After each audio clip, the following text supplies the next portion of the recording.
2019 is the Bridge's 10-year anniversary. We started in 2009 as a legacy organisation for what was then called the Bridge Renewal Trust. This is an annual event that we do, so I'm glad that the celebration could be incorporated into that, and so that the people who benefit again, like the community, can actually see how it's transpired. And obviously we've embedded the 10-year celebration into that. It's not a separate thing, yes, it makes them feel as though they're part of it as well, rather than something we did as an afterthought. Our core purpose has been about reducing health inequalities, and really I don't see that disappearing in 10 years, although we'll be continuing to strive to find very practical ways that people can look after themselves better. We're really about empowering people in the community to take better care of themselves, to live healthier lives on their terms.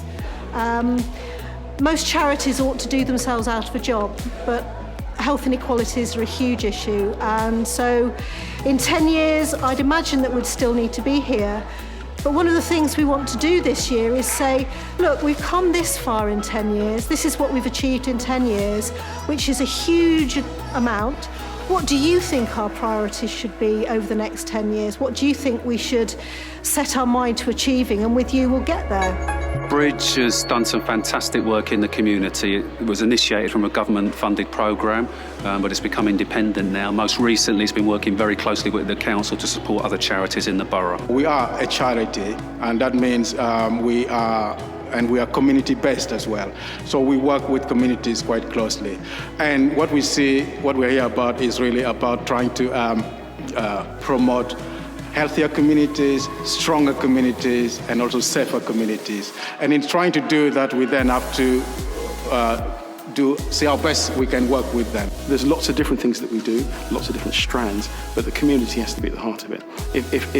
And to be honest, if we're not doing that, we're not doing our jobs properly. So there's always that element of community within there. There's always our relationship. And I like the fact that there are individuals in the community who have had a journey through our service. They may have come for us for one thing, so it's great. And because I've been here so long, I've seen individuals that were clients. They came for therapy treatment, then they became volunteers, then they became established volunteers, then they became members of staff. Yeah, some of them moved on to do their own projects, and they're still interacting with us. That's priceless. And our starting point is that we are looking at what strength of people have got and what strength of groups got, and how can we build on that strength. So everyone can do something, and we work together to try and find out what that is and what help they need. So some of that maybe is just a little help, and then they're on their way living healthy, active lives. Some will need a bit more support. Maybe they just left hospital and they're alone, isolated, need a bit of help with shopping. So we will provide that help. So we provide, and for groups, we work with groups who, some again are like peer groups, volunteer groups, and they need a bit of help to set themselves up, get a bit of funding, and we provide that support to them. But what we want is, once we've finished working with a particular group of people, we want them to continue with the work that we've done with them. So we help, and then we hopefully make sure the people are resilient, or the group are resilient enough to continue the good work. Bridge Renewal Trust has such a huge impact and value in the borough because of the numbers of volunteers that it works with, the issues that it works around, the support that it's given to voluntary organisations, and the money that it's enabled those groups to actually fundraise for in terms of a lot of the support services it provides. And I think crucially for us at the council, we don't have the expertise and the resources to kind of deliver that sort of impact. Well, I like to help the community for Harringay, because that's what a long time ago I used to help my community, the Latin American community. And then when I got involved in volunteering at the Bridge, the Renewal Trust, I love it because I meet different people. I feel compassion for the elderly when they go out from the hospital, when they are discharged from hospital. And I'm always there for them.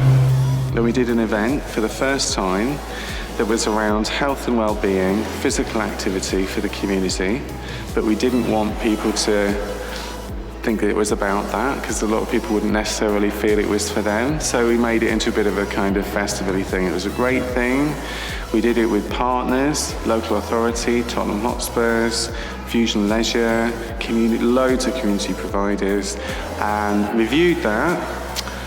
It was really successful. It enabled us to get some extra support from the Greater London Authority, an international sports organisation. And so this year we wanted to ramp it up another level.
Joanne, I'm your London Assembly member. I represent Enfield and Haringey, and I'm also Sadiq Khan's Deputy Mayor of London. So can I just start by extending his congratulations to the Bridge Renewal Trust on your 10th anniversary and adding mine to that. My name is Vanessa, and I am your local Paralympian. And I've become a Paralympian. I became a Paralympian with no intentions of exercising. At all. It was never a plan to be an athlete whatsoever. I actually saw an offer in the borough. This is better than every other year you've had. This is the biggest and the best. Celebrating your 10 years, I am so pleased to be here, and I'm so pleased to be the mayor, to be able to say this to you.